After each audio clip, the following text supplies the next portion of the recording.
First is the purpose, and the purpose of this lab was to observe interactions between charged pieces of tape to determine the amount of excess charge on one piece of the tape, and then to simulate these interactions using GlowScript or VPython.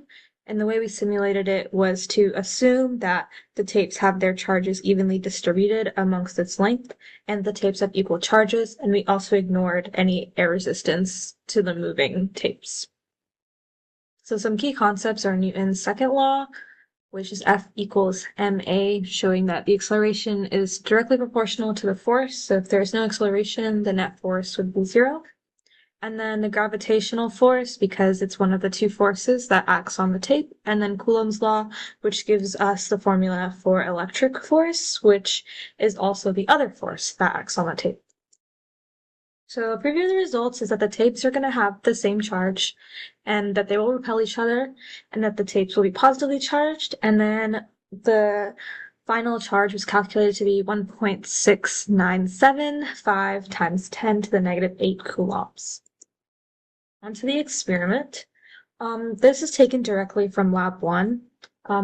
This is the setup of the experiment, and the tape was cut to be 0.33 meters and 0.02 meters wide, and it ended up weighing 0.00033 kilograms. We're going to be looking at the top tape in this experiment, and that one has the electric force pointing upwards and the gravitational force pointing down. And since it does not accelerate, we had F net equals 0, with the system being the two pieces of tape and the surroundings being everything else. Onto the data analysis.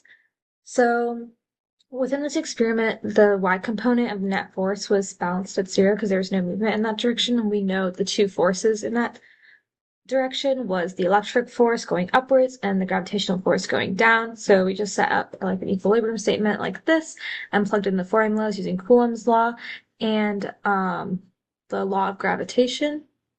Okay. And then we solved for Q for the charge, and this is what we got.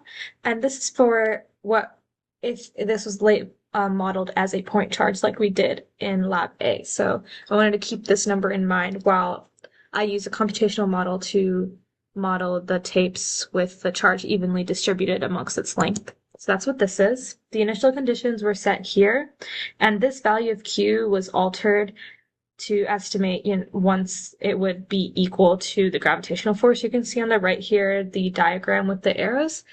I changed the Q value until both of these arrows looked about the same. But from our calculation with the point charge, I ended up getting this OGQ value down here in coulombs. And you can see here at the bottom, this is Coulomb's law that we used for each like small charge that's distributed amongst the tape. And then we found the field at that place and then add them up together to get the total force. And then here is where we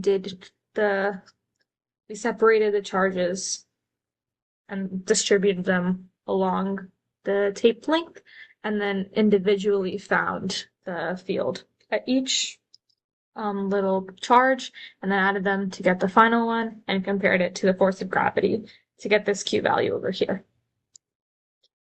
So when we modeled it with a uniform charge, the charge on the piece of tape was 1.6975 times 10 to the negative 8 coulombs, but when it was modeled as a point charge, the charge on the tape was 5.9975 times 10 to the negative 9 coulombs. So these values are different. Some potential errors that could have occurred in this experiment was that there was air resistance, on the moving tapes, but we didn't account for that. And also charge could have been lost, like while we were handling the tape, so the observed deflection distance could have been different than what it actually should have been, so the charge could have been calculated wrong. So what if we had modeled each of the tapes as a single point charge, like in the previous lab? The observations would be different.